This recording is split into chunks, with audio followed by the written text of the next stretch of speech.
Hello, my dear students. My name is Ankit Sharma and I welcome you all to the Prime Skills once again. ये हमारा BAS 105-205 soft skills BTech first year students AKTU के लिए हमारा जो course चल रहा है और इसमें हम अपना यूनिट 1 डिस्कस कर रहे हैं जिसका पहला टॉपिक यानी ट्रांसफॉर्मेशन ऑफ सेंटेंसेस हम कंप्लीट कर चुके हैं. Now we are entering into the second topic that is subject verb agreement. अच्छा, एक बात यहाँ पे मैं बिल्कुल क्लियरली बता दूं बच्चों, फर्स्ट यूनिट जो है वो पैरेलल चलती रहेगी बट सेकंड और थर्ड यूनिट्स और फोर्थ यूनिट जो है वो आपकी अब आना शुरू हो जाएंगी. रीजन बीइंग क्योंकि फर्स्ट यूनिट थोड़ा सा लंबी है जिसमें हम कॉन्सेप्ट के बारे में डिस्कशन कर रहे हैं, तो इसको हम बहुत जल्दी से फिनिश करके, ऐसा नहीं है कि हमें केवल सिलेबस कवर करना है. द मेजर थिंग इज कि you need to understand how exactly you will solve the question and how exactly you understand the concept. तो फर्स्ट यूनिट जो है वो थोड़ी सी लंबी रहेगी, वो पैरेलल चलती रहेगी, बट नेक्स्ट टाइम से आप अपने सेकंड यूनिट के जो भी वीडियोस हैं वो आपके पास आना शुरू हो जाएंगे. ठीक है, तो आज जो हम टॉपिक शुरू करने जा रहे हैं that is subject verb agreement, और ये सब्जेक्ट वर्ब एग्रीमेंट का आपका पार्ट 1 है. Now this is the lecture 10. इससे पहले 9 लेक्चर्स हम ऑलरेडी कंप्लीट कर चुके हैं. अगर आपने वो सेशंस नहीं देखे हैं तो मेरी रिक्वेस्ट है कि यूनिट 1 को कंप्लीट करने के लिए आप उन सेशंस को जरूर देखिए, तभी आपको प्रॉपर नॉलेज हो पाएगी और तभी आपको बहुत अच्छे से समझ में आ पाएगी यूनिट 1 जो है. राइट, तो चलिए आगे चलते हैं, बात करते हैं. सबसे पहले जैसा कि मैं आपको बता चुका हूं कि दिस इज BAS 105 BAS 205 और ये जो कोर्स है ये बीटेक फर्स्ट ईयर AKTU का कोर्स है जो कि बेसिकली अभी नया सिलेबस जो है वो आपका रिलीज हुआ है, उसके अकॉर्डिंग ये पूरा का पूरा सिलेबस है. तो हमारी जो पहली यूनिट है उसका जो टॉपिक्स है या उसका जो सिलेबस है वो आपके सामने है.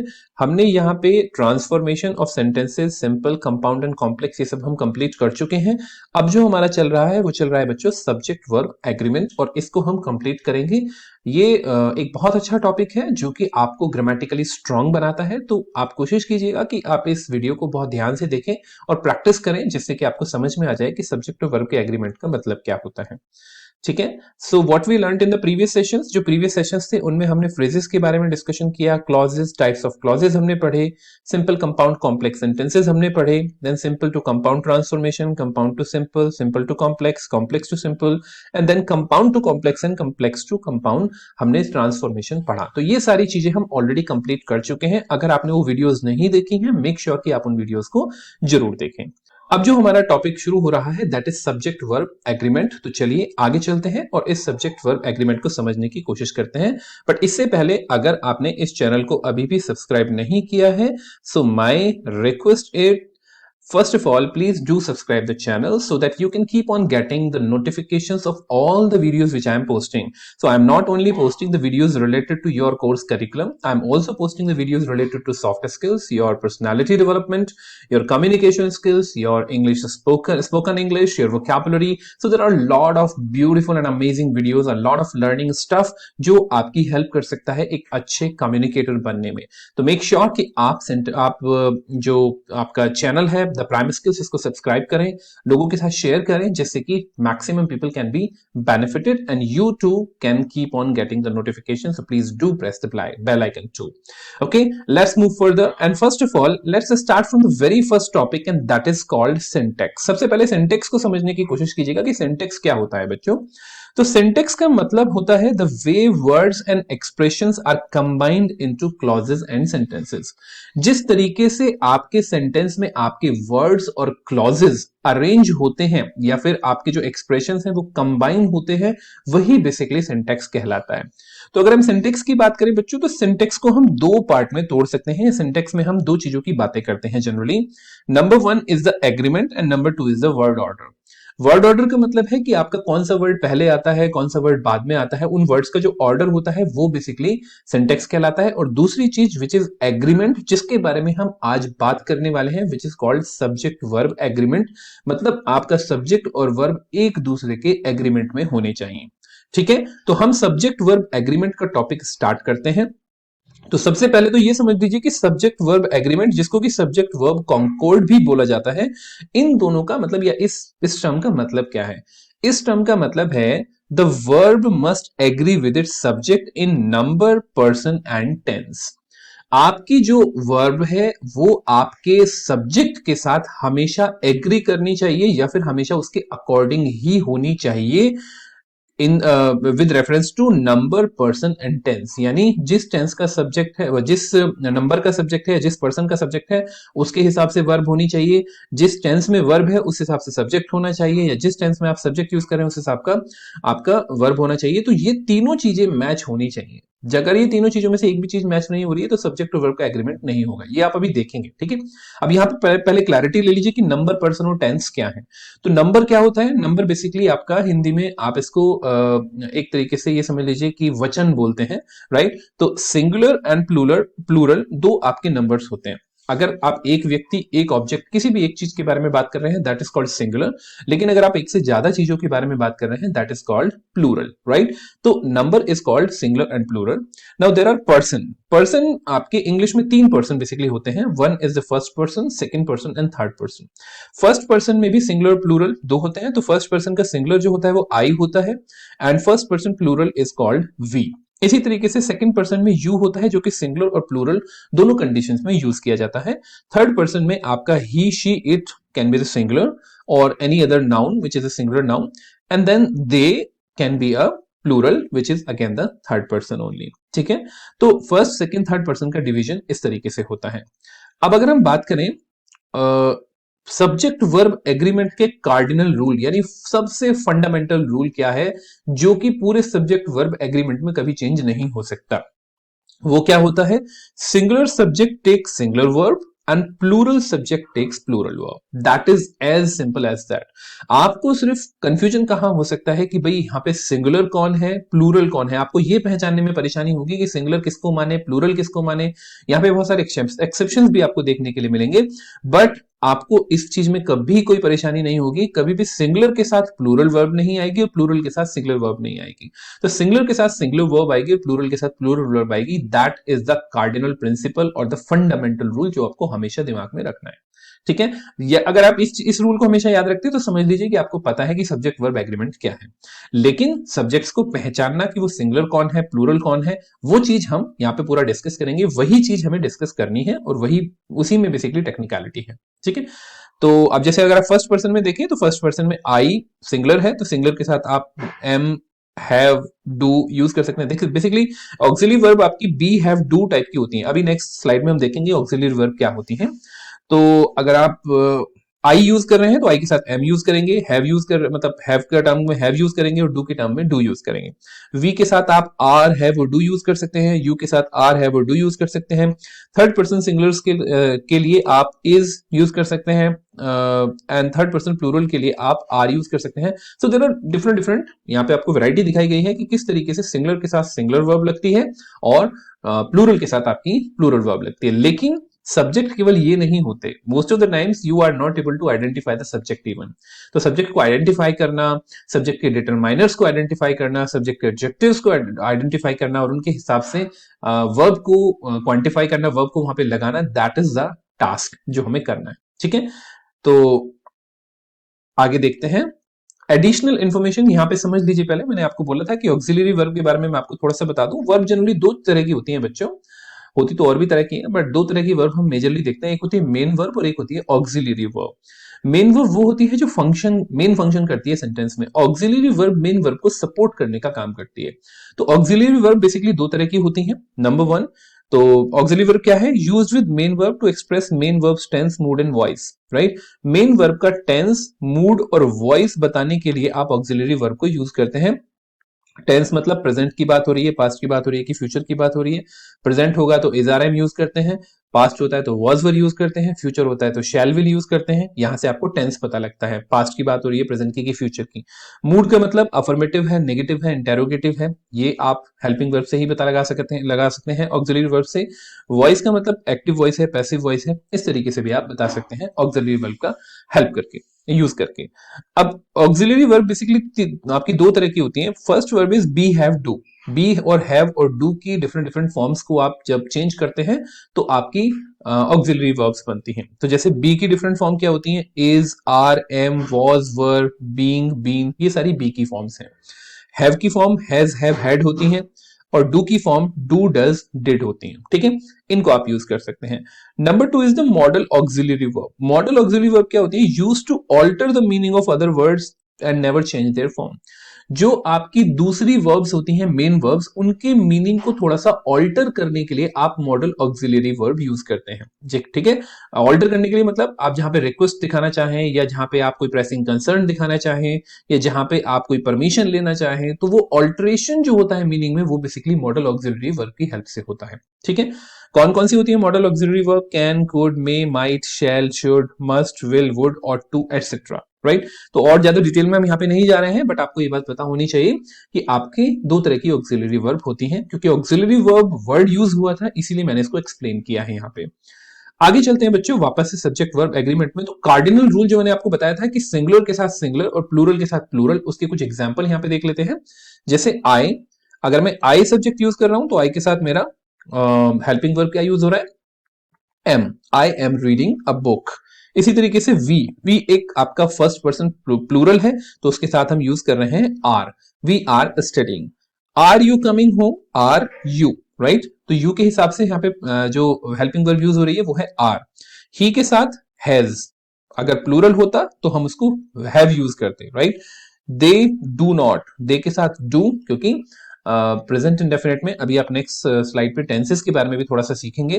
तो दे के साथ डू यूज होता है। साहिल हैज, इट इज। तो यहां पे आप देख रहे हैं कि जहां पे भी आपका सिंगुलर है तो सिंगुलर के साथ आप सिंगुलर वर्ब यूज कर रहे हैं, और प्लूरल के साथ आप प्लूरल वर्ब यूज कर रहे हैं। So this is the demonstration of the cardinal और द फंडामेंटल रूल। अब हम इस रूल को एक्सपेंड करेंगे और हम और ज्यादा समझने की कोशिश करेंगे। बट इससे पहले कि हम आगे बढ़ें, आपको मैं टेंसेस का थोड़ा सा, ये जो चार्ट आपको मैंने यहाँ पे बनाया ना, इस चार्ट में आप सारे टेंसेस को एक साथ देख सकते हैं। ठीक है, तो एक बार बस नेक्स्ट 2 to 3 मिनट्स में इस टेंसेस वाले चार्ट को थोड़ा सा समझ लेते हैं। अगर आपको टेंसेस के बारे में थोड़ा सा रिवीजन नहीं है तो ये चार्ट आपको बहुत क्लैरिटी दे सकता है, समझने की कोशिश कीजिएगा। फॉर एग्जाम्पल, टेंस आपके 3 तरह के होते हैं बच्चों। बेसिकली मैं ऐसा कहूंगा कि समय यानी टाइम आपके 3 तरह के होते हैं, प्रेजेंट, पास्ट और फ्यूचर। एक्शन आपके 4 तरह के होते हैं, indefinite, continuous, perfect and perfect continuous. इन चारों की मल्टीप्लाई जब 3 से होती है तो आपके 12 टेंसेस निकल के आते हैं। प्रेजेंट सिंपल या present indefinite, present continuous, present perfect and present perfect continuous. इसी तरीके से पास्ट, फ्यूचर, ये तीनों मिलके और चारों मिलके एक तरह से 12 सेंटेंसेस, यहाँ पे 12 तरह के टेंसेस बनाते हैं। तो अगर हम प्रेजेंट सिंपल की बात करें तो सिंपल और इंडेफिनिट का मतलब होता है जब आप हैबिचुअल एक्शन या फिर किसी फैक्ट की बात कर रहे होते हैं। तो प्रेजेंट में अगर हैबिचुअल एक्शन की बात करेंगे तो प्रेजेंट सिंपल हो जाएगा, पास्ट में हैबिचुअल एक्शन की बात करेंगे तो पास्ट सिंपल हो जाएगा, फ्यूचर में करेंगे तो फ्यूचर हो जाएगा। इसी तरीके से प्रोग्रेसिव या कंटिन्यूस का मतलब होता है जब कोई काम कंटिन्यूसली चल रहा होता है, प्रोग्रेशन में होता है, वो कंप्लीट नहीं हुआ होता। परफेक्ट का मतलब होता है कंप्लीशन ऑफ वर्क, यानी काम कंप्लीट हो चुका है, जब आप बात कर रहे हैं उस मोमेंट पे काम कंप्लीट हो चुका है। एंड परफेक्ट कॉन्टिन्यूस का मतलब है कि काम पास्ट में कहीं स्टार्ट हुआ था, लेकिन अभी तक जिस मोमेंट पे सेंटेंस बन रहा है, जिस मोमेंट पे उसके बारे में बात हो रही है, वो काम कंप्लीट नहीं हो पाया है, अभी भी वो चल रहा है और फ्यूचर में भी वो चलता रहेगा काफी समय तक। ठीक है, that is called the perfect continuous. तो अब अगर हम प्रेजेंट में बात करें बच्चों, यहाँ पे थोड़ा सा जरा ध्यान दीजिएगा, मैं इसको थोड़ा सा जूम कर लेता हूं जिससे कि आप समझ पाए। तो अगर आप प्रेजेंट सिंपल में देखें तो प्रेजेंट सिंपल में आपके यहाँ पे मैंने पॉजिटिव, अफर्मेटिव, नेगेटिव, इंटेरोगेटिव तीनों टाइप के सेंटेंसेस मैंने यहाँ बनाने की कोशिश की है, और सब्जेक्ट में मैंने अधिकतर सिंगुलर और प्लूरल दोनों लेने की कोशिश की है। तो पहला सेंटेंस देखिएगा, he plays does not play. जब आप यहाँ पे वर्ब यूज करते हैं प्रेजेंट सिंपल में, तो प्रेजेंट सिंपल में सब्जेक्ट में एस या ई एस, सॉरी, वर्ब में एस या ई एस लगता है, वर्ब की फर्स्ट फॉर्म में एस या ई एस लगता है अगर आप सिंगुलर सब्जेक्ट यूज कर रहे हैं। तो यहाँ पे सिंगुलर सब्जेक्ट ही है तो आपने उसके साथ प्लेज यूज किया। लेकिन अगर आप नेगेटिव बना रहे हैं तो सिंगुलर के साथ डज नॉट यूज करेंगे, प्लूरल के साथ डू नॉट यूज करेंगे। तो जैसा कि आप यहाँ पे देख सकते हैं, this is do not and this is does not. ठीक है, तो इस तरीके से आप यहाँ पे इसको समझ पाएंगे। एक सेकेंड रुकिएगा बस, राइट। अच्छा, अब जरा दूसरे सेंटेंस देखिएगा, इंटेरोगेटिव में अगर आप इंटेरोगेटिव बनाना चाहते हैं, इंटेरोगेटिव 2 तरह के होते हैं बच्चों। एक होता है यस नो टाइप के क्वेश्चन, यानी जब आप कभी भी कोई क्वेश्चन हेल्पिंग वर्ब से स्टार्ट करते हैं, जैसे डू यू टेक कॉफी, क्या आप कॉफी पीते हैं, इसका आंसर हाँ या ना में दिया जा सकता है। तो ऐसे सेंटेंसेस को यस नो टाइप क्वेश्चन बोलते हैं। और दूसरे टाइप के क्वेश्चन होते हैं जिनको बोलते हैं इंफॉर्मेशन सीकिंग क्वेश्चन, जो कि हमेशा क्वेश्चन वर्ड से स्टार्ट होते हैं, जैसे when do you have coffee या when do you take coffee। यहां पे आप yes या no से आंसर नहीं दे सकते। तो अगर आप क्वेश्चन वर्ड यूज करते हैं, where does he play chess, तो आप यहाँ पे इस तरीके से यूज कर सकते हैं। अगर आप क्वेश्चन वर्ड यूज नहीं करते हैं तो डू दे प्ले चेस, इस तरीके से आप यूज कर सकते हैं, राइट। सो प्रेजेंट सिंपल का जो रूल होता है वो होता है सब्जेक्ट प्लस वर्ब की फर्स्ट फॉर्म में एस या ईएस अगर सिंगुलर है, एंड ऑब्जेक्ट वगैरह जो भी कुछ लगता है। अगर नेगेटिव की बात करें तो सब्जेक्ट प्लस डज और डू, नॉट प्लस वर्ब की फर्स्ट फॉर्म, ठीक है। और इंटेरोगेटिव की बात करें तो डू से आप शुरुआत करते हैं, जैसे कि डू या डज से शुरुआत करते हैं, जैसे कि डज ही प्ले चेस और डू दे प्ले चेस। अगर आप पास्ट सिंपल की बात करें तो पास्ट सिंपल में केवल आपकी सेकंड फॉर्म यूज होती है, और नेगेटिव या इंटेरोगेटिव बनाते टाइम आप डिड का यूज करते हैं। वहां पे सिंगुलर प्लूरल से कोई मतलब नहीं, दोनों केस में डिड का ही यूज किया जाएगा, ठीक है। तो अगर आप पहला सेंटेंस देखें, ही प्लेड और डिड नॉट प्ले चेस, अगर नॉट यूज करेंगे तो डिड यूज कर लीजिए। और इंटेरोगेटिव में डिड ही प्ले चेस और where did he play chess, ये आप क्वेश्चन इस तरीके से बना सकते हैं। फ्यूचर की बात करें तो वहां पे केवल शैल या विल यूज होता है। जनरली शैल आजकल कहीं यूज नहीं होता, आप सबके साथ विल यूज कर सकते हैं, तो वहां पे भी कोई डिस्टिंक्शन नहीं है। सिंगुलर और प्लूरल दोनों के साथ आप विल यूज कीजिए, एवरीथिंग विल बी ओके। और वर्ब की फर्स्ट फॉर्म यूज करनी है, उसमें भी कोई चेंज नहीं आता है। अगर हम प्रेजेंट कॉन्टिन्यूस की बात करें बच्चों, तो प्रेजेंट कॉन्टिन्यूस में इज आर एम यूज होता है। इज होता है सिंगुलर के साथ, यानी थर्ड पर्सन सिंगुलर के साथ आप इज यूज करते हैं। एम यूज करते हैं फर्स्ट पर्सन सिंगुलर यानी आई के साथ, और आर यूज करते हैं आप बाकी सारे बचे हुए के साथ, ठीक है। तो is are am plus verb में आईएनजी लगा के आप सेंटेंस को बनाते हैं। अगर आप सेंटेंस को इंटरोगेटिव बनाना चाहते हैं तो इज आर एम को स्टार्टिंग में लगा दीजिए, उससे पहले question word, and then you can create the sentence. For example, he is not playing chess और is he playing chess, the question. I am not playing chess. Am I playing chess? The question.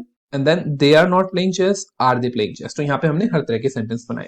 इसी तरीके से जब आप past की बात करते हैं तो वहां पे was और were यूज किया जाता है। was सिंगुलर के लिए, हर तरह के सिंगुलर के लिए was यूज किया जाता है, एंड हर तरह के प्लूरल के लिए आप were यूज करते हैं, ठीक है।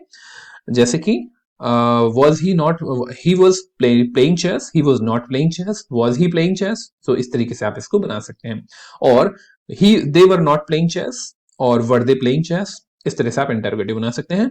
फ्यूचर में कॉन्टिन्यूस में आप शैल बी और will be plus verb ING का यूज करते हैं, ठीक है। तो I shall be playing, I will be playing, will I be playing, और where will I be playing, इस तरीके से आप सेंटेंसेस बना सकते हैं। परफेक्ट में आप, परफेक्ट का मतलब क्या होता है, देखो परफेक्ट हमेशा थर्ड फॉर्म से जाना जाता है। वर्ब की थर्ड फॉर्म, चाहे पास्ट हो, प्रेजेंट हो, फ्यूचर हो, तीनों में वर्ब की थर्ड फॉर्म लगती है। इसी तरह से प्रोग्रेसिव में तीनों में वर्ब में आईएनजी लगता है, right. Helping verb plus verb ING. Perfect में काम कंप्लीट हो चुका है तो वर्ब की थर्ड फॉर्म लगेगी। प्रेजेंट परफेक्ट में आप हैज या हैव का यूज करके वर्ब की थर्ड फॉर्म लगाते हैं, हैज सिंगुलर के साथ, हैव प्लूरल के साथ। इसी तरीके से पास्ट में आप केवल एक ही हेल्पिंग वर्ब हैड यूज करते हैं, और हैड के साथ वर्ब की थर्ड फॉर्म लगती है, चाहे सिंगुलर हो या फिर प्लूरल हो। और यहां पे फ्यूचर में आप इसमें शैल हैव और विल हैव का यूज करेंगे। जनरली हमें केवल विल हैव का ही यूज करना होता है सब सिचुएशंस में। तो प्रेजेंट में ही ज्यादातर डिस्टिंक्शंस आपको देखने के लिए मिलते हैं, उसके अलावा कोई डिस्टिंक्शंस आपको देखने के लिए नहीं मिलता। अब आता है परफेक्ट कॉन्टिन्यूअस। परफेक्ट कॉन्टिन्यूअस में once again has been plus verb ING, और इसमें सिंस और फॉर का यूज होता है। सिंस का यूज वहां पे करते हैं जहां पे आप किसी फिक्स समय की बात कर रहे होते हैं। फॉर एग्जांपल 6 बजे से, या जहां पे टाइम का नाम दिया हो, 5 बजे से, मंडे से, ट्यूसडे से। लेकिन फॉर वहां पे यूज करते हैं जहां पे टाइम का ड्यूरेशन दिया हो, नाम ना दिया हो, जैसे 15 दिनों से, 2 सालों से, 5 सालों से, वहां पे हम फॉर का यूज करते हैं। तो सेंटेंस देख लीजिएगा, he has been playing chess since morning. Morning मतलब आज की मॉर्निंग की बात हो रही है। इसी तरीके से they have not been playing chess for many hours. Many मतलब हमें नहीं पता कितने आवर्स, तो यहां पे हमने फॉर का यूज किया। इसी तरीके से जब आप पास्ट परफेक्ट कॉन्टिन्यूस की बात करते हैं तो वहां पे हैड बीन आ जाता है। एंड देन फ्यूचर कॉन्टिन्यूस की टर्म्स में आपके पास आ जाता है शैल हैव बीन और विल हैव बीन, और इस तरीके से आप अपने सेंटेंसेस बना सकते हैं। तो आई होप कि आपको टेंसेस यहां पे समझ में आए होंगे। इस चार्ट को अगर आप ध्यान से देखेंगे तो मैंने एक ही सेंटेंस को हर टेंस में बनाने की कोशिश की है, जिससे कि आपको क्लियर आइडिया लग जाए कि इन टेंसेस को किस तरीके से हम यूज कर सकते हैं, राइट। तो यहां पे मैं आपको थोड़ा सा ये देना चाहता था, ये नॉलेज, जिससे कि आप कम से कम टेंसेस में गलती ना करें। क्योंकि देखिए सब्जेक्ट वर्ब एग्रीमेंट में टेंसेस का बहुत बड़ा योगदान है, राइट। अगर आपको सब्जेक्ट वर्ब एग्रीमेंट करना है तो टेंसेस आपको पता होनी चाहिए, टेंसेस में गलती नहीं होनी चाहिए, वरना सब्जेक्ट वर्ब एग्रीमेंट आपका हमेशा गड़बड़ करेगा। चलिए आगे चलते हैं और शुरुआत करते हैं सब्जेक्ट वर्ब एग्रीमेंट के कॉन्सेप्ट नंबर 1 की। कॉन्सेप्ट 1 क्या है? यहां पे हम कॉन्सेप्ट 1 में कंपाउंड सब्जेक्ट्स की बात करेंगे। कंपाउंड सब्जेक्ट्स कौन से होते हैं बच्चों? कंपाउंड सब्जेक्ट का मतलब होता है कि जब आपके दो या दो से ज्यादा सब्जेक्ट आपस में जुड़े हों, राइट? तो ऐसे सब्जेक्ट्स को हम कंपाउंड सब्जेक्ट बोलते हैं। और कंपाउंड सब्जेक्ट में हमेशा हमें गड़बड़ होती है पहचानने में, हमसे हमेशा गड़बड़ होती है कि भाई इसको हम सिंगुलर माने या प्लूरल माने। तो यहां पे वही रूल्स हमने डिस्कस किए हुए हैं। अब जरा पहला सेंटेंस देखिएगा, Ram and his brother are coming home. अब कंफ्यूजन ये है कि कुछ लोग ये समझते हैं कि हिज ब्रदर के हिसाब से ये वाला हेल्पिंग वर्ब यूज होना चाहिए, जबकि ऐसा नहीं होता है। यहां पे कंफ्यूजन यही होता है कि ये हेल्पिंग वर्ब जो है वो किसके हिसाब से यूज होगा? राम के हिसाब से, हिज ब्रदर के हिसाब से यूज होगा, राम और हिज ब्रदर दोनों को कंबाइन करके यूज होगा। इन्हीं कंफ्यूजन को दूर करने के लिए ये कॉन्सेप्ट हमने बनाए हैं जिनको हम पढ़ रहे हैं, ठीक है? तो समझने की कोशिश कीजिएगा। पहला सेंटेंस जो आपको दिया हुआ है, Ram and his brother are coming home, this is absolutely correct sentence. अब ये करेक्ट क्यों है? जब भी कभी आपका सब्जेक्ट कॉम्बिनेशन इस तरीके से बनेगा, singular subject 1 plus singular subject 2, यानी जैसे राम एंड श्याम, या फिर सीता एंड गीता, या फिर ही एंड हिज ब्रदर, या फिर शी एंड हर ब्रदर, यहां पे दोनों एंड से पहले वाला भी और एंड के बाद वाला भी सिंगुलर है। तो ये कॉम्बिनेशन कैसे बना? Singular subject plus and plus singular subject 2। इस पूरे फ्रेज को अगर हम साथ में लें, it is always plural and takes plural verb, यानी जब भी कभी subject plus and plus subject का कॉम्बिनेशन आएगा तो वो हमेशा क्या काम करेगा? प्लूरल का काम करेगा, और वहां पे हम हमेशा प्लूरल वर्ब लेंगे, ठीक है? तो अगर हम राम एंड हिज ब्रदर की बात कर रहे हैं, अगर हम सीता एंड गीता की बात करते हैं, Sita and Gita are coming, again Sita and Gita मिल के दोनों कंबाइंड होके एक प्लूरल बन जाते हैं। इसी वजह से हम यहाँ पे प्लूरल वर्ब का यूज करेंगे, ठीक है? तो यहां पे बात क्लैरिटी से समझ लीजिए कि subject 1 plus and plus subject 2 हमेशा प्लूरल का काम करता है और उसके साथ प्लूरल वर्ब लगती है। अब जरा दूसरे सेंटेंस को देखिएगा, every man and every woman has equal right. अरे सर, अभी तो बताया था कि जब दो सब्जेक्ट आपस में मिलेंगे तो वो बन के प्लूरल बन जाएंगे। यहां पे आपने हैज यूज कर रखा है, हैज तो सिंगुलर के साथ यूज होता है, यहां पे क्यों यूज कर रहे हैं? अब यहां पे समझने की बात आ जाती है, जब भी कभी आपका subject 1 plus and plus subject 2 वाला प्रॉपर कॉम्बिनेशन है, लेकिन हर सब्जेक्ट से पहले एवरी लगा हुआ है, तो उस सिचुएशन में आप उस पूरे कंबाइंड सब्जेक्ट को सिंगुलर कंसीडर करेंगे। रीजन?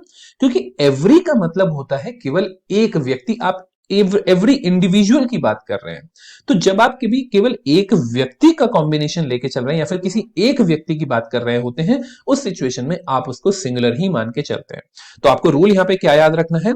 अगर सिंगुलर सब्जेक्ट 1 एंड और सिंगुलर सब्जेक्ट 2 है और each subject is preceded by each every या नो, ईच एवरी या नो, इन तीनों में से कोई भी अगर सब्जेक्ट से पहले आ जाता है, दोनों सब्जेक्ट से पहले, तो हम उसमें सिंगुलर वर्ब का यूज करते हैं, ठीक है बच्चों? अब देखिए यहीं पे कंफ्यूजन क्रिएट होता है ना, यही जो कंफ्यूजन है इसी को दूर करने के लिए सब्जेक्ट वर्ब एग्रीमेंट पढ़ा जाता है, वरना कोई ऐसा बड़ा इशू नहीं है सब्जेक्ट वर्ब एग्रीमेंट, ठीक है? तो समझ लीजिए इसको। तो यहां पे आप समझ गए कि subject plus and plus subject 2 अगर अकेला है, यानी इसमें कोई एवरी नो या कुछ नहीं लगा हुआ है, तो आप उसको प्लूरल कंसीडर करेंगे। लेकिन subject 1 plus and plus subject 2 में अगर दोनों सब्जेक्ट से पहले आपका एवरी, ईच या नो लगा हुआ है, तो आप उसको सिंगुलर कंसीडर करेंगे और उसमें सिंगुलर वर्ब लगाएंगे, ठीक है? यहां तक की बात समझ में आती है? अभी एग्जांपल्स करेंगे, डोंट वरी। अब आ जाते हैं जरा तीसरे पॉइंट पे, राजमा एंड चावल is the staple food of Indian. अब आप कहेंगे कि सर, अभी तो आपने बताया था कि जब एंड से दो सब्जेक्ट जुड़े होते हैं तो वो प्लूरल बन जाते हैं। यस, बन जाते हैं, but English is a very funny language. यहां पे समझिए, यहां पे एक्सेप्शंस बहुत सारे देखने के लिए मिलेंगे।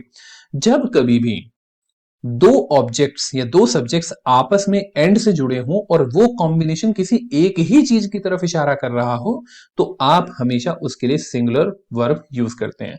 राजमा एंड चावल यहां पे एक डाइट हो गई, राजमा एंड चावल यहां पे एक प्लेट हो गई, जिसके बारे में हम बात कर रहे हैं।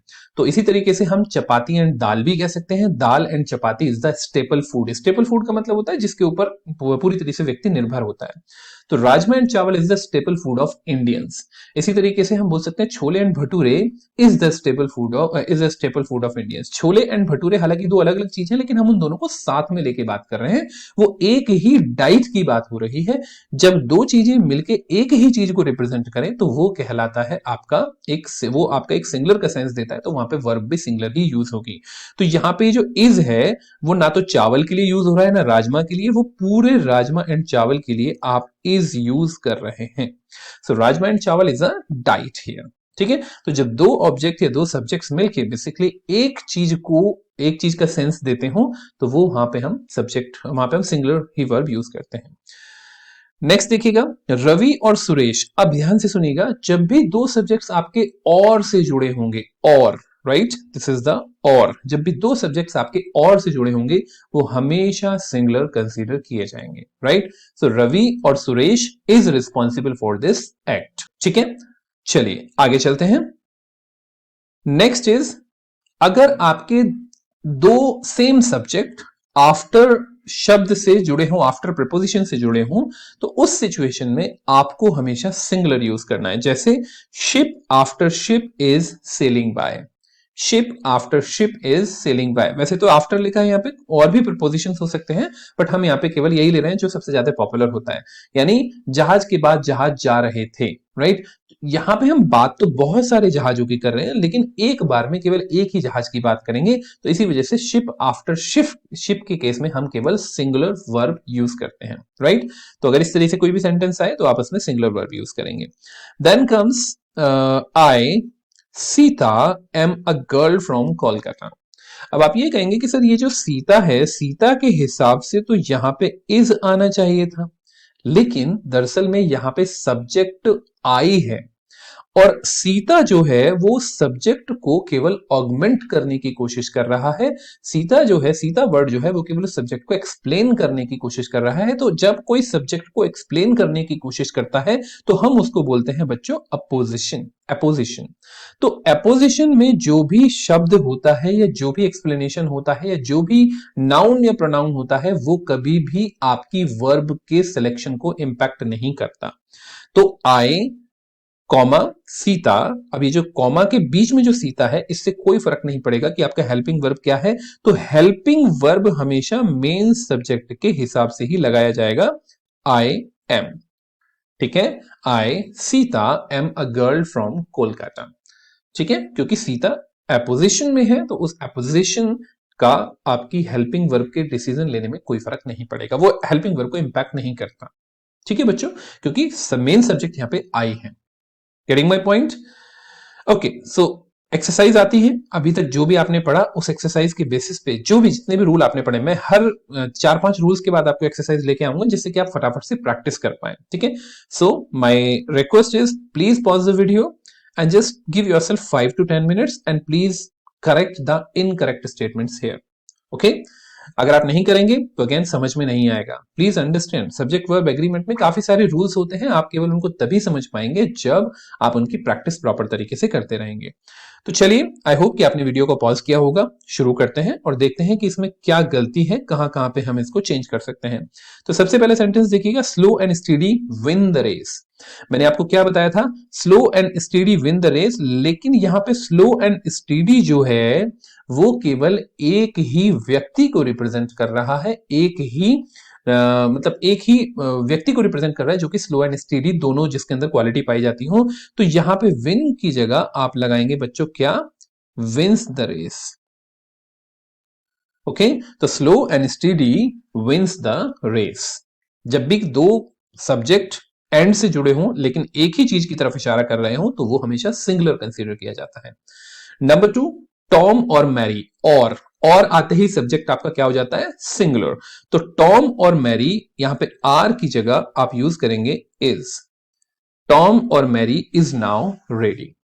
Okay, Ravi and Jayesh has been. अब ध्यान से समझिएगा, रवि एंड जयेश एंड से जुड़े हुए हैं और दोनों डिफरेंट एंटाइटीज हैं, दोनों डिफरेंट डिफरेंट सब्जेक्ट को रिप्रेजेंट कर रहे हैं, तो दोनों का कॉम्बिनेशन एक प्लूरल बनाएगा और इसी वजह से यहां पे हैज की जगह हो जाएगा have. Okay, Ram and Jayesh have been calling you for 2 hours. That group with thousands of people in it are not worth joining. अभी मैंने आपको बताया था यहां पे मेन सब्जेक्ट है that group और with thousand of people in it is the apposition. apposition का कोई फर्क नहीं पड़ता, apposition आपके वर्ब को रिप्रेजेंट नहीं करता या वर्ब को डिसाइड करने में कोई रोल प्ले नहीं करता। तो यहां पे जो आर है क्या वो दैट ग्रुप के लिए सही है? दैट ग्रुप तो एक सिंगुलर है क्योंकि वो कलेक्टिव नाउन है और जब वो सिंगुलर है तो आर की जगह पे क्या यूज होना चाहिए? इज यूज होना चाहिए। So that group is not worth joining. So that group with thousand of people in it is not worth joining.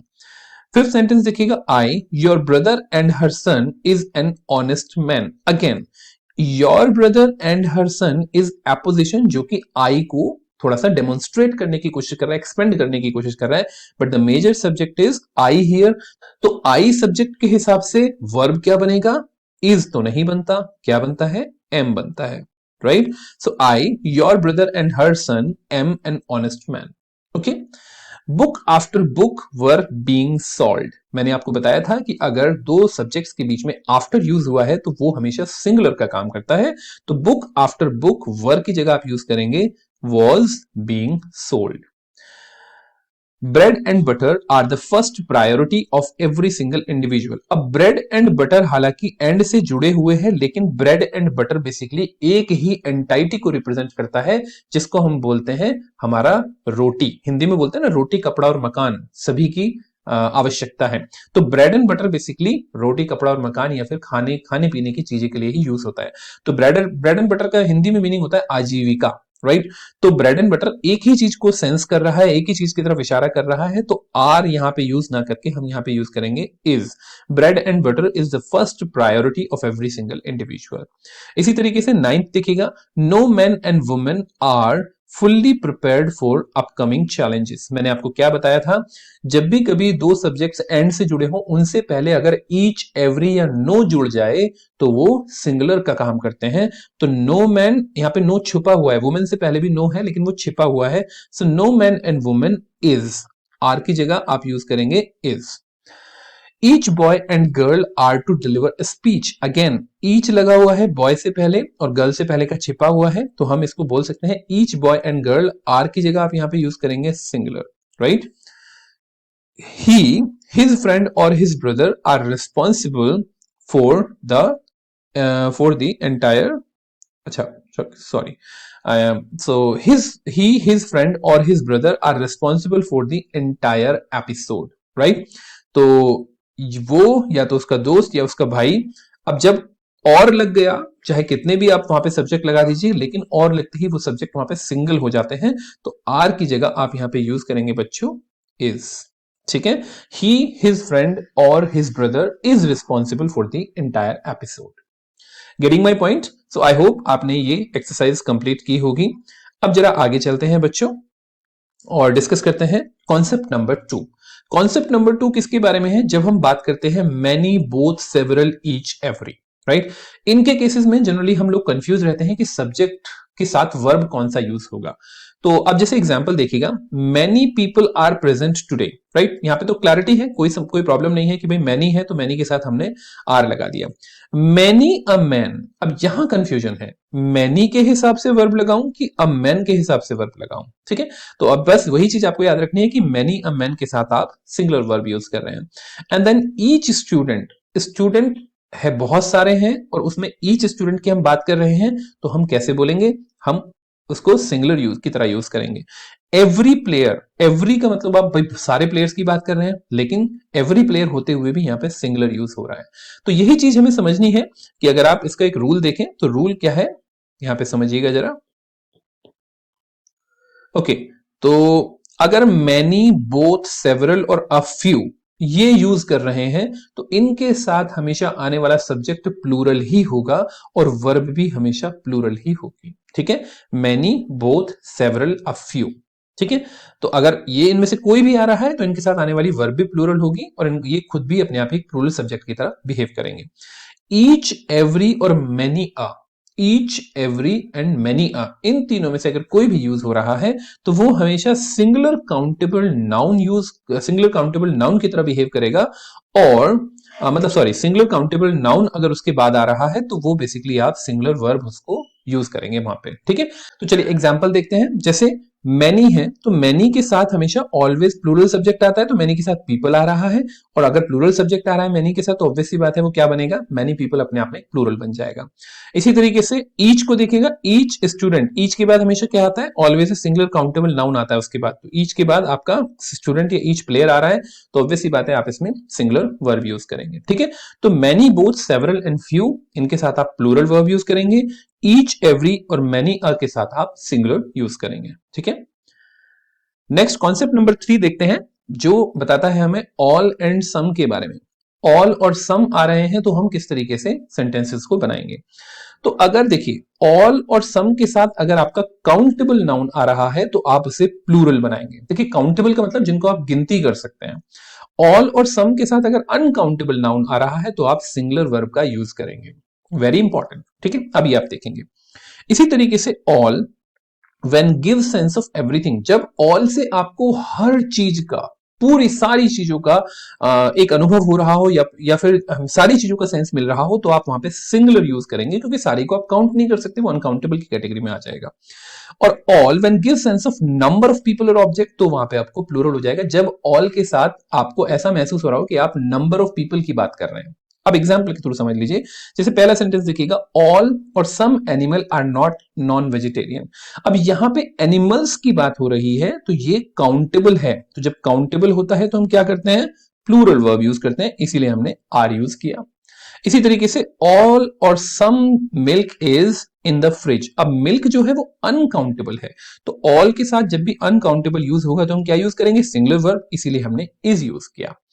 अब जरा तीसरा सेंटेंस देखिएगा, ऑल इज रेडी नाउ। यहां पे ऑल से आपको मतलब मिल रहा है सेंस ऑफ एवरीथिंग, यानी सब कुछ रेडी है। अब सब कुछ को काउंट नहीं किया जा सकता। ठीक है, and number 4, I have just seen the players, all are here. यहां पे ऑल जो है वो सारे प्लेयर्स के यूज हो रहा है, सारे प्लेयर्स के लिए यूज हो रहा है, जो कि नंबर को रिप्रेजेंट करता है, इसीलिए हम यू कह सकते हैं कि ये काउंटेबल है। और ऑल प्लेयर्स की जगह हमने क्या यूज किया है, प्लूरल वर्ब यूज किया है। ठीक है, तो इस तरीके से आप ऑल एंड सम का यूज कर सकते हैं। Next let get back to the concept number 4। Concept number 4 है हमारा किसके बारे में बच्चों, एवरीबडी, एवरीवन, समबडी, समवन। हमेशा याद रखो ये हमेशा सब सिंगुलर होते हैं। कौन कौन, everybody, everyone, someone, somebody, no one, nobody, either, neither, none, ये सारे हमेशा सिंगुलर वर्ब ही यूज करते हैं। जैसे no one was in the class, everybody is happy, neither of them is coming, सारे के सारे आपके हमेशा कैसे यूज होंगे, सिंगुलर वर्ब यूज करेंगे। ठीक है बच्चों, अभी एग्जाम्पल देखेंगे तब आपको थोड़ा सा आइडिया लग जाएगा। यहां पे आपके एग्जाम्पल देखिएगा। My request once again is please pause the video, और पॉज करने के बाद आप कोशिश कीजिए इस एक्सरसाइज को खुद से करने के लिए चेकआउट की कहां पे गलती है। ठीक है, ऑलराइट, आई होप कि आपने वीडियो को पॉज किया होगा। Let's go ahead. A few women is good नेचर्ड। मैंने आपको क्या बताया था, अ फ्यू जो है वो प्लूरल की कैटेगरी में आता है, तो अ फ्यू वुमेन इज की जगह आप यहां पे यूज करेंगे are good natured. Many a man want to achieve success without hard work. Many a हमेशा सिंगुलर का काम करता है, तो वांट की जगह आप यूज करेंगे wants. All the money were lost. All the money, money uncountable की कैटेगरी में आता है बच्चों। मनी को काउंट नहीं कर सकते, पैसों को काउंट करते हैं, करेंसी मतलब आप रुपयों को काउंट करते हैं, बट मनी को काउंट नहीं करें, मनी एक कॉन्सेप्ट है। सो ऑल द मनी वर की जगह आएगा बच्चों was lost. All the players is का मतलब हो ही नहीं सकता, प्लेयर्स की बात कर रहे हैं, काउंटेबल है और वो भी बहुत सारे, तो all the players were in the stadium. Neither of them are responsible, नहीं, नीदर हमेशा आपका सिंगुलर का काम करता है, तो आर की जगह आप लगाएंगे is responsible. Everyone were, everyone, everybody मैंने आपको बताया था they are all singular, everyone was. Some water यानी अनकाउंटेबल की बात हो रही है, तो ऑब्वियस सी बात है आर नहीं हो सकता, वहां पे आएगा इज। सम शीप, शीप हमेशा सिंगुलर और प्लूरल दोनों के केस में यूज होता है, लेकिन अब जब सम की बात कर रहे हैं तो ऑब्वियस सी बात है एक से ज्यादा शीप की बात हो रही है, तो इज नहीं आ सकता, आप वहां पे आर यूज करेंगे। बोथ बॉयज प्लूरल की काम करता है, बोथ मैंने आपको बताया था, तो हैज नहीं यूज कर सकते, वहां पे आप यूज करेंगे have. And several businessman, doesn't की जगह आप यूज करेंगे बच्चों डोंट। क्योंकि सेवरल हमेशा प्लूरल की कैटेगरी में आता है। ठीक है, आई होप आप इस बात को समझ पाए होंगे। अब हम बात करते हैं बच्चों कॉन्सेप्ट नंबर 3 की, जहां सॉरी कॉन्सेप्ट नंबर 5 की। यहां पे बेसिकली हम ऐसे कुछ फ्रेजेस देखेंगे, ऐसे कुछ बेसिकली सब्जेक्ट से पहले यूज होने वाले डिटरमाइनर्स देखेंगे जिनमें जनरली आपका ऑफ लगा होता है। अब यहाँ पे बहुत सारी कैटेगरी है, तो इसको आप बहुत अच्छे से स्टडी कीजिएगा। सबसे पहली कैटेगरी है either of, each of, neither of, none of, one of के बाद आने वाला भले ही प्लूरल नाउन हो, लेकिन ये हमेशा सिंगुलर की तरह ही यूज होते हैं। जैसे one of my friends, not one of my friend. One of के बाद हमेशा प्लूरल ही आएगा, प्लूरल सब्जेक्ट ही आएगा, प्लूरल नाउन ही आएगा। One of my friends is very happy, right. इसी तरीके से many of, several of, a few of, two of, the majority of, इन सब के साथ आप प्लूरल यूज करते हैं। देखिए ध्यान से समझिएगा, ईदर का मतलब एक, ईच का मतलब हर एक, नीदर का मतलब कोई भी नहीं, नन का मतलब कोई भी नहीं, अगेन वन ऑफ का मतलब वन। तो यहां पे अब दिख रहा है आपको कि आप एक के बारे में ही बात कर रहे हैं, लेकिन many of, several of, a few of, two of, majority of में बहुत सारे लोगों के बारे में बात हो रही है, इस वजह से आप प्लूरल यूज करते हैं। Than half of, most, most of, जब आप आधा, मोस्ट या मोस्ट ऑफ के बारे में बात करेंगे। अब यहाँ पे दो सिचुएशंस हो सकती हैं। अगर उसके बाद काउंटेबल नाउन है तो प्लूरल हो जाएगा, लेकिन अगर उसके बाद आपका अनकाउंटेबल नाउन है तो वो सिंगुलर हो जाएगा, जिसमें much, much of, half of या मस्ट ऑफ आ जाए। ठीक है, इसी तरीके से अ नंबर ऑफ के बाद अगर प्लूरल आ रहा है, और हमेशा प्लूरल ही आएगा, तो आप प्लूरल वर्ब यूज करेंगे। द नंबर ऑफ अगर आ रहा है तो आप सिंगुलर वर्ब यूज करेंगे। अभी एग्जांपल देखेंगे तो आपको सब कुछ समझ में आ जाएगा। A lot of, lots of, a great deal of, plenty of, plural noun के साथ आप प्लूरल वर्ब यूज करते हैं, अ लॉट ऑफ या लॉट्स ऑफ के साथ। नाउन ऑफ नाउन यानी फर्स्ट नाउन, जब भी कभी नाउन ऑफ नाउन आए, जैसे पेजेस ऑफ बुक, ठीक है, तो इसमें हमेशा जो पहला नाउन होगा उसके हिसाब से आपका वर्ब यूज होता है, वो ही आपका सब्जेक्ट की तरह काम करता है। तो जो पहला नाउन होगा उसके हिसाब से आपका वर्ब लगेगा। सिंगुलर कलेक्टिव नाउन जैसे ग्रुप ऑफ पीपल या फिर बंच ऑफ क्लोथ्स, इस तरीके से, या फिर बंच ऑफ गून्स, तो वहां पे हमेशा वो सिंगुलर यूज होता है, क्योंकि कलेक्टिव नाउन हमेशा सिंगुलर की तरह काउंट होता है। फ्रैक्शन और परसेंटेज ऑफ, जब भी बात करेंगे आप फ्रैक्शन या किसी भी परसेंटेज की, तो हमेशा नाउन और प्रोनाउन के ऊपर डिपेंड करेगा कि आपका बेसिकली वो वहां पे सिंगुलर लगेगा कि प्लूरल लगेगा। तो अब एक एग्जांपल देख लेते हैं तो आपको थोड़ा सा आइडिया लग जाएगा। जैसे देखिएगा, पहला एग्जांपल देखिएगा, neither of the girls has a watch. अब यहाँ पे गर्ल्स भले ही हो, लेकिन जो सब्जेक्ट है वो नीदर काम कर रहा है, तो नीदर की वजह से यहाँ पे हैज लग रहा है, ये करेक्ट ऑप्शन है। ठीक है, इसी तरीके से many of my friends, many क्योंकि प्लूरल है, इसी वजह से मैनी की वजह से आर लग रहा है। अ फ्यू प्लूरल होता है, इस वजह से यहाँ पे आर लग रहा है। हाफ ऑफ द गेस्ट, अब देखिए हाफ ऑफ द के बाद आने वाला सब्जेक्ट क्या है, आने वाला नाउन क्या है, गेस्ट। अब गेस्ट जो है वो काउंटेबल है, इस वजह से मैंने यहाँ पे हैव लगा दिया। लेकिन हाफ ऑफ द के बाद आने वाला अगर ऑब्जेक्ट, आने वाली चीज जो है, आने वाला नाउन जो है वो अनकाउंटेबल है, तो मुझे वहां पे सिंगुलर यूज करना पड़ेगा, half of the milk has been consumed. इसी तरीके से none of the boys, none अपने आप में सिंगुलर होता है, इसी वजह से हम हैज यूज करते हैं। Much time is left, uncountable में हमेशा सिंगुलर ही यूज किया जाता है, टाइम अनकाउंटेबल होता है तो मच की जगह, मच के साथ हमने इज यूज किया। द पेजेस ऑफ, मैंने बोला था नाउन ऑफ नाउन, तो पहला नाउन जो होगा उसके हिसाब से, तो पेजेस प्लूरल है, इस वजह से आर हमने यूज किया। अ ग्रुप, कलेक्टिव नाउन हमेशा सिंगुलर होता है, is. A quarter of it is sufficient, it जो है हमें नहीं पता हम किसके बारे में बात कर रहे हैं, अनकाउंटेबल है, तो इसी वजह से हमने इज यूज किया, right. 2/3 of milk has spilled over, यहां पे मिल्क अनकाउंटेबल है इसीलिए हैज यूज किया, लेकिन अगर हम याद यूज करें 2/3 ऑफ गर्ल्स प्लूरल है, तो यहां पे आर आ गया, 2/3 ऑफ गर्ल्स आर प्रेजेंट। ठीक है, तो आई होप आपकी समझ में आया होगा। अब यहां पे हमारी ये एक्सरसाइज नंबर 1.3 है। मैं आपसे रिक्वेस्ट करूंगा कि आप वीडियो को पॉज करें और एक्सरसाइज को देखने की कोशिश करें। ठीक है, तो आई होप कि आपने वीडियो को पॉज किया होगा, और अब हम चेकआउट करते हैं कि हमें इसमें हमारे कौन से सेंटेंस में गलती है। ईदर ऑफ द बॉयज, अब मैंने आपको ईदर के बारे में क्या बताया था कि ईदर एक सिंगुलर होता है, तो इसमें आर तो नहीं लग सकता, either of the boys is culprit.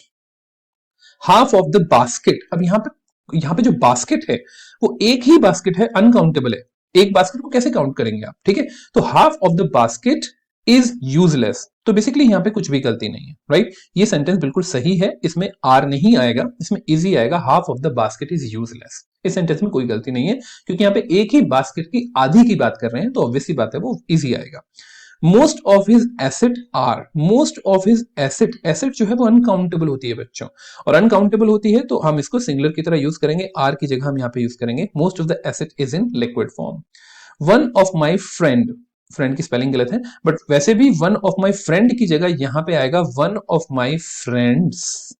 One of my friends is an advocate. मैंने आपको बताया था वन ऑफ के बाद हमेशा प्लूरल सब्जेक्ट आते हैं, right?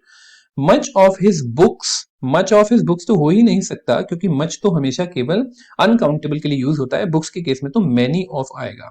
Many of his books belong to spirituality.